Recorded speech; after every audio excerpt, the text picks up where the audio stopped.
Now, let's talk about a business that does not have to issue estimates, but rather to start with the invoicing process. So, when this is the case, to start with first an invoice, to receive the payment, make the deposit, and match with the bank fees.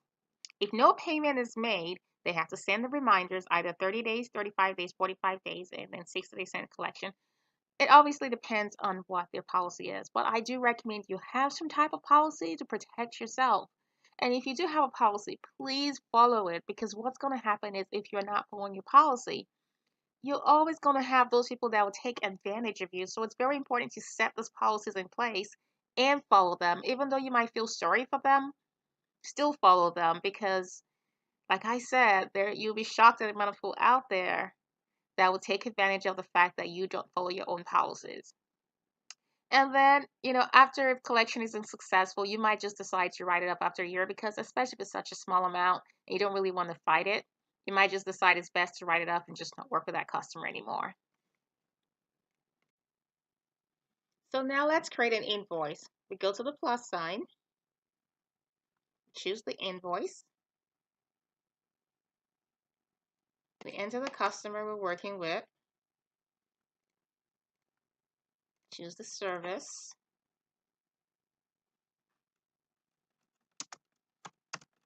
write a memo,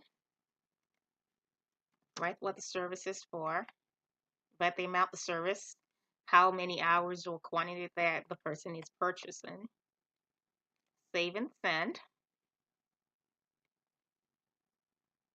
and close.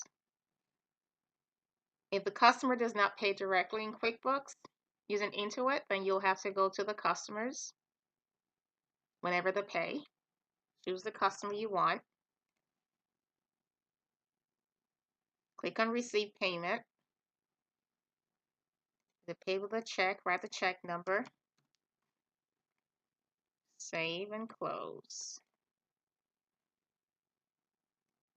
It is important to note that if you do use Intuit payments, the payment will automatically record it for you. So this is like one area where automation can actually save you time and money if you're paying someone, or even if you're doing the accounts receivable yourself, your time does count for something. And so if you are doing Intuit payment, the receive payment part will be skipped. And then we go to the banking. And then when the transaction comes to the bank feed, we just have to match it. I do recommend that if you're using QuickBooks for your invoicing, that you only match deposits and payments.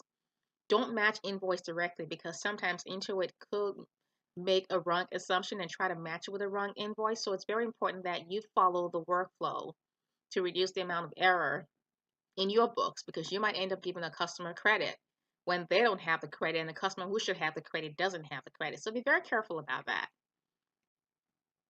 So let's talk about the workflow when no payment is made. So like before, you go ahead and create the invoice. Choose the customer, choose the service, 3 hours of gardening, 50 an hour, save and send it. Like, thank you for being a great client. You send and close. You wait. Customer does not pay. Right. Hello. So you say, oh, maybe they just forgot they missed in their email. So we go to sales and then we find the customer. We just go ahead and send them a reminder like, hi, hello, you still owe me a little bit of money here. You wait 30 days, 31, 32, 45 days, they haven't sent it. Go ahead and send another reminder. Obviously, the frequency you send will be based on your policy. At 45 days, you might want to follow up with a phone call. So if after 45 days they don't pay, then at 6 days, you might send them a notice saying, hey, we're going to send you collections in 5 days if you don't pay. And if you don't pay in 5 days, send them to collection. And if the collection can collect in a year, you might just decide, you know what, it's just not worth my while. I'm going to write it off. So what you do is you go into the customer account, you create a credit memo for the amount. We use the bad debt account. And then we're writing off invoice number